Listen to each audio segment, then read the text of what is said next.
Pendant 4 jours, les experts venus de plus de 22 pays d'Afrique ont échangé sur plusieurs points liés à la santé des végétaux en Afrique et sur 2 projets de normes au profit des pays africains. Des échanges jugés fructueux d'après les participants.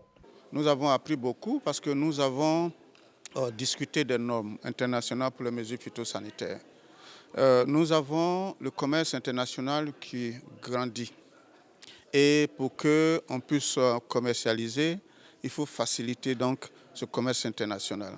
Et la seule manière, c'est de pouvoir avoir des normes qui sont transversales et qui s'appliquent à tout. Heureusement, la Convention internationale pour la protection des végétaux est là. Elle élabore ces normes et ces normes qui disent comment on doit faire. Et ces normes s'appliquent à tout le monde. Ce qui veut dire que ce qui doit être fait par le Congo doit être fait par un autre État. Le représentant du secrétariat général de la Convention internationale pour la protection des végétaux a rappelé l'importance de cette réunion et les résolutions. En termes de résultats importants, nous avons discuté sur 2 projets de normes qui sont d'intérêt pour les pays africains, qui concernent donc les normes sur la banane et le taro.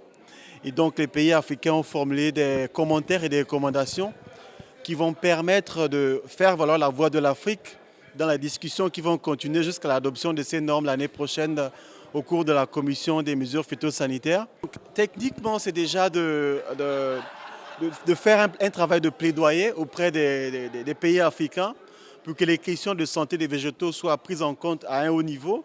Donc déjà renforcer les capacités organisationnelles et opérationnelles des directions de protection des végétaux pour qu'elles puissent remplir leur mission, parce qu'il faut savoir que si on veut améliorer la capacité d'exporter et gagner de nouveaux marchés, il faut que ces structures soient capables d'assurer des contrôles efficaces déjà au niveau des ports et des aéroports, mais aussi de faire le suivi des nuisibles qui attaquent les végétaux dans les parcelles et dans les sites de production.